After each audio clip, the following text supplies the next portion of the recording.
Amanhã a gente vai continuar ao vivo, continuar girando a nossa reportagem, continuar falando sobre a tragédia no sul do país. O governo do Rio Grande do Sul, o Ministério Público, a Polícia Civil estão investigando desinformações sobre as enchentes que atingem o estado. Não bastasse tudo o que está acontecendo, tem gente espalhando mentira ou transformando casos pontuais específicos em grandes escândalos nacionais para ganhar seguidor, para ganhar fama em rede nacional e para desestabilizar um ambiente que já é instável por natureza. Marcelo Matos. Exatamente, né, Colombo? Diante de toda essa situação de calamidade pública que está sendo mostrada aí pela Jovem Pan, nós temos ainda que conviver com toda essa situação. Como você disse, uma força-tarefa foi criada, portanto, lá no estado do Rio Grande do Sul para apuração de informações falsas, perfis e também golpes que estão sendo aplicados. Como você bem disse, muitas pessoas também não querem deixar suas residências com medo de furtos, há relato de assaltos, então uma situação extremamente difícil. O pior do ser humano também está sendo mostrado nessa tragédia, infelizmente. Então essa força-tarefa pretende então apurar e responsabilizar os envolvidos. O governo do Rio Grande do Sul, inclusive, estabeleceu um contato direto com a Meta, que é dona do Facebook e WhatsApp, para também fazer toda essa avaliação e também as denúncias dos perfis supostamente falsos. O governador do estado, Eduardo Leite, lamentou, mais uma vez ressaltou toda a solidariedade e ajuda da população, juntamente com o poder público, das autoridades do país também que estão colaborando e, claro, promete rigor na apuração, portanto, desses fatos. A Polícia Civil apura 8 casos e o Ministério Público já retirou perfis também de circulação.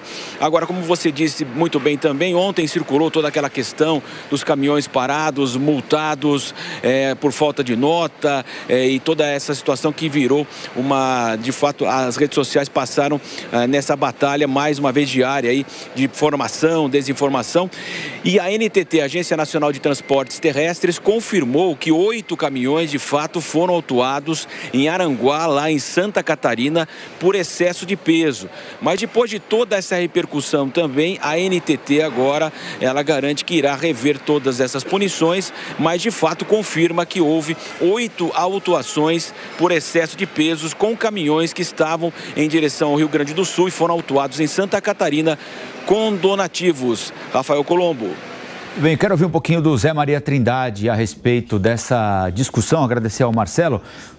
Zé Maria, queria te ouvir um pouquinho sobre divulgação de notícias falsas nesse momento, sobre a utilização de casos pontuais que aconteceram, sim, como o Marcelo lembrou, foram 8 caminhões autuados e há caminhões que podem ter sido autuados de maneira injusta e há outros que não podem circular com a carga acondicionada de maneira irregular, porque corre o risco de levar ajuda, mas provocar um outro problema para além daquele que a gente já está assistindo. Uma carga tombada numa estrada, por exemplo, sobre um automóvel, provoca um outro problema e também pode provocar vítima.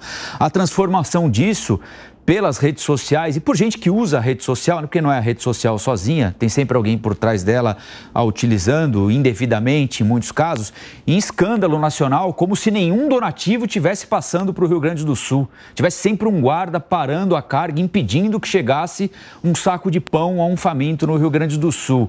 É triste que esse tipo de coisa aconteça, né? Mas é parte dos nossos tempos, né?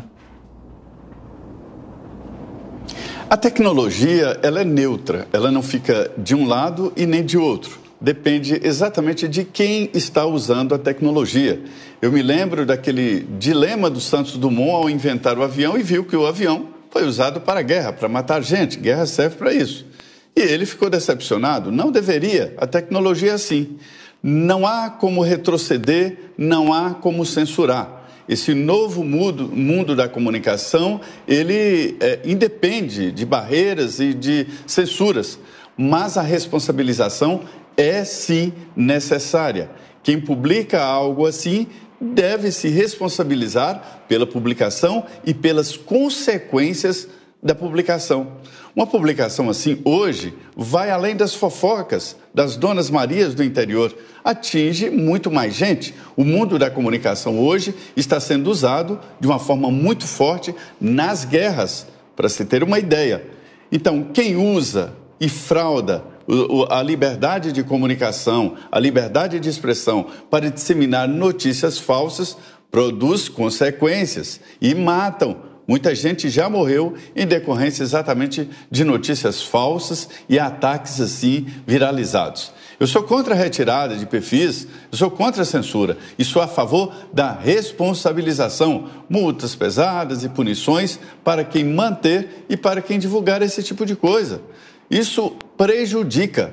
E sobre a multa a caminhões, é preciso ter o antigo e velho bom senso. O bom senso é fundamental. Não se pode, por exemplo, multar alguém que está transportando na carroceria de uma caminhonete ou de um caminhão pessoas que estão fugindo de uma tragédia. Transporte em carroceria é proibido, é passível de multa e até apreensão. Mas durante uma tragédia, tudo isso tem que ser abolido e transportar pessoas, inclusive, em pá carregadeira, por exemplo. Essas pessoas, elas sofrem, que multaram, de uma síndrome que é reconhecida pela psicologia. É a síndrome do pequeno poder ou pequena autoridade. É aquele guarda de trânsito que abre os braços numa rua, naquele momento ele é maior autoridade até do que o presidente da República. Quem estiver ali tem que parar. E às vezes esse poder sobe a cabeça e transforma essas pessoas, esses pequenos poderes, em psicopatas, que usam isso para fazer outros sofrerem. Isso é reconhecido pela psicologia. Então, é isso, não é uma decisão de alguém, ou de um governo, ou de um instituto, ou da NTT que decidiu multar, mas pequenas autoridades que querem ser mais realistas do que o rei. Daqui a pouco o Zé Maria volta com mais análises para a gente.